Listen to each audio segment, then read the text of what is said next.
নিউজৰ সকলো সমূহ শ্ৰোতা দৰ্শকলে মোৰ অসমীয়া নৱবৰ্ষৰ আৰু ৰঙালী বিহুৰ শুভেচ্ছা প্ৰীতি সম্ভাষণ জনালোঁ। মোৰ সৈতে বিশিষ্ট লেখিকা সাহিত্যিক তথা সাংবাদিক অনুৰাধা শৰ্মা পূজাৰী বাইদেউ আছে। প্ৰথমতে বাইদেউ আপোনাক ৰঙালী বিহুৰ মই সম্ভাষণ জনালোঁ আৰু আজি বিশেষভাৱে আপোনাৰ ওচৰত আহিবলৈ পাই আমাৰ খুবেই ভাল লাগিছে। এখন ফুলাম গামোচাৰে আপোনাক এই সন্মান জনাব পাই আমি নিজে কৃতজ্ঞ অনুভৱ কৰিছোঁ। বাইদেউ দুটামানে প্ৰশ্ন আছে আজি আপোনালৈ। প্ৰথমতে অতীতলৈ উভতি যাব বিচাৰিছোঁ, আপোনাৰ শৈশৱলৈ উভতি যাব বিচাৰিছোঁ। শৈশৱত বাইদেউ কেনেদৰে বিহু উদযাপন কৰিছিল ৰঙালী বিহু দিনটো?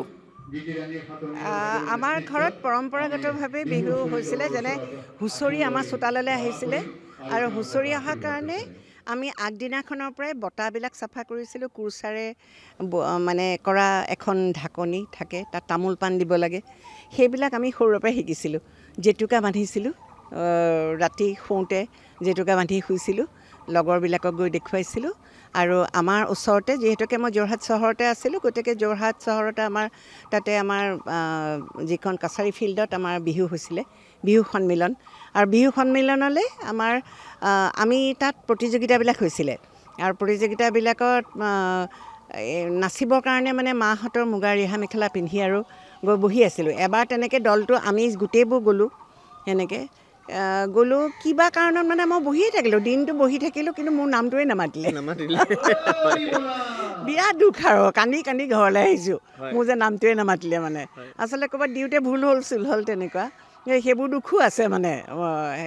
তাৰপিছতে আমাৰ ৰাতিলৈ যিবোৰ মানে ফাংচন হৈছিলে বিহুৰ সন্মিলনৰ, এতিয়াও মনত আছে।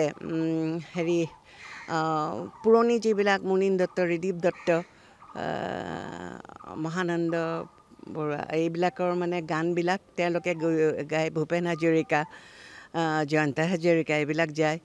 গতিকে সেই মঞ্চ বিহুবিলাকত আমি মানে এবাৰ মনত আছে আৰু তেনেকৈ প্ৰায় তেনেকুৱা আমাৰ বৰষুণ খুব হয় আৰু তেতিয়া টিঙৰ চকী সেই টিঙৰ চকীবিলাক এনেকৈ মূৰত লৈ লৈ আমি তাৰমানে বিহুত বোকা গোটেই, তাৰ মাজতে আমি গানবোৰ শুনো আৰু ইমান ভাল ভাল গান আৰু ইমান এটা বেলেগ ধৰণৰ পৰিৱেশ তাত।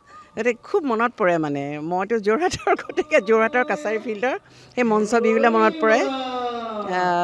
সেই পুৰণি শিল্পীসকলৰ মানে সাধাৰণ মানে যিখিনি বাদ্যযন্ত্ৰ সেইখিনি লৈ একেবাৰে মানে মানুহ মুতলীয়া কৰি ৰাখে, গতিকে সেইবিলাক মনত পৰে।